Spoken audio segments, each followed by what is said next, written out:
በህገ ወጦች ተይዘናል በማለት ወደ 300 ሺህ ብር የሚጠጋ ገንዘብ ከቤተሰቦቻቸው ሊያስልኩ የነበሩ ወጣቶች በቁጥጥር ስር መዋላቸው የተነገረው። ተጠርጣሪዎቹ የወንጀል ድርጊቱን የፈጸሙት በለሚ ኩራ ክፍለ ከተማ ወረዳ 2 ልዩ ቦታው የካ አባዶ አካባቢ ነው። የ15 እና 16 ዓመት እድሜ ያላቸው ሴት ታዳጊዎች ናቸው። እንግዲህ ሚያዝያ 12 ቀን 2018 ለትምህርት ብለው እንደወጡ ሳይመለሱ ይቀራሉ። በልጆቹ መጥፋት ቤተሰቦቻቸው ተጨንቀው በነበረበት ወቅት ታዳጊዎቹ ስልክ በመደወል 300 ሺህ ብር እንዲላክላቸው፣ ነገር ግን ገንዘቡ ካልተላከላቸው የያዟቸው ግለሰቦች ጉዳት እንደሚያደርሱባቸው ቤተሰቦቻቸው ይነግራሉ።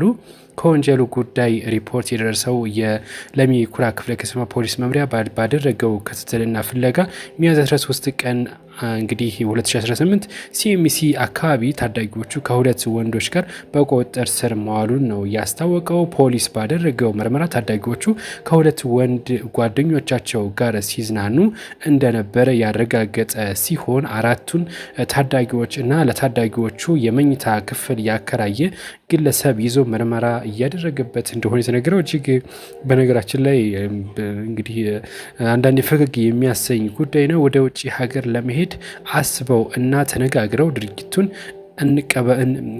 አቀነባብረው እንደፈጸሙ ታዳጊዎቹ ለፖሊስ ከሰጡ ቃል ለመረዳት እንደተቻለ የተነገረው። ሆቴል ባለቤቶቹ እንግዲህ መኝታ ክፍል የሚያከራዩ ተቋማት ለህፃናት ሆነ ለታዳጊዎች የመኝታ ክፍል ማከራየት እና አልኮል መጠጥ መሸጥ እንደሌለባቸው ፖሊስ አሳስቧል። እነዚህ እንግዲህ ሁለት ታዳጊ ሴት ልጆች በዚህ እድሜያቸው እንግዲህ ከወንድ ጋር ሆነው ከእንደገና ተጨማሪ 300 ሺህ ብር ቤተሰብ ማስላክ።